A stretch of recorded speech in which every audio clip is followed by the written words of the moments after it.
Pourquoi j'insiste sur l'importance de la mesure? Parce que c'est quelque chose qu'on vous a tous plus ou moins dit, mais il va falloir témoigner de la performance de ce que nous faisons. Ça, c'est très important à comprendre.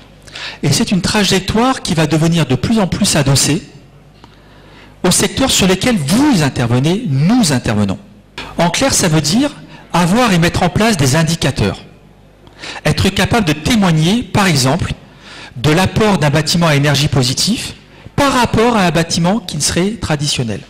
De l'apport d'une réglementation thermique par rapport à l'absence d'une réglementation. Voyez ou non?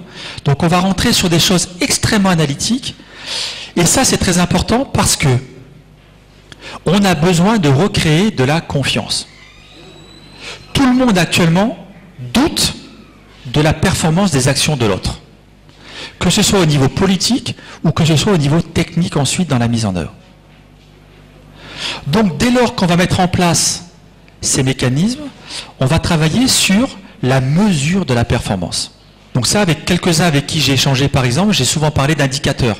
Même si c'est des indicateurs maison qu'on définit, il faut toujours qu'on soit capable de mettre en avant la mesure de la performance. Donc ça fait partie intégrale du paquet. Deuxième chose qui est très intéressante dans le cadre de l'international, c'est que on va demander aussi maintenant aux pays de comparer les choses. Alors ça, c'est important. Ça veut dire quoi, comparer?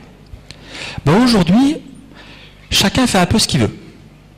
Dans le cadre de l'accord Paris, on veut arriver à pouvoir mesurer et comparer la réalité. Ce qui veut dire qu'il y a un énorme travail dans vos pays respectifs d'inventaire. D'inventaire, c'est pas simplement d'inventaire, je liste ce qui se passe, non, d'inventaire des émissions, d'inventaire des cadres réglementaires, d'inventaire de plein d'initiatives qui vont rentrer dans ce paquet mesuré. D'accord? Et évidemment, vous voyez que c'est un enjeu majeur qui va nous aider, nous, et vous aider dans la pratique de vos métiers, puisque de plus en plus, on va nous demander de témoigner la performance de ce que l'on fait. Donc ça, ce sont des choses extrêmement importantes. Évidemment, quand on parle de l'énergie, c'est facile. Quand on parle du bâtiment, c'est un peu plus compliqué. Quand on parle de la ville, c'est encore un peu plus compliqué. D'accord? Alors, pour finir sur cette partie inventaire et sur cette partie de l'accord de Paris, ça m'amène à faire mon petit complément pédagogique, puisque c'est l'objectif de la chose, c'est de vous rappeler qu'est-ce que ça va présupposer pour nous sur le sujet qui nous importe ici. Ça va nous imposer de travailler sur une situation dite de référence. Ça, c'est très important. Certains ont déjà commencé à travailler dessus, mais ça veut dire que pour témoigner de la performance d'un choix, il va falloir qu'on questionne d'abord par rapport à quoi. D'accord?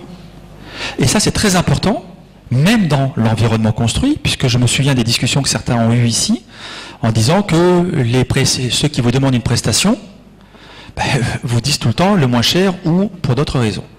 Mais là, quand on va commencer à rentrer sur des trajectoires comme ça, ce qui est intéressant, c'est qu'on va commencer à regarder une situation de référence sur l'analyse du cycle de vie.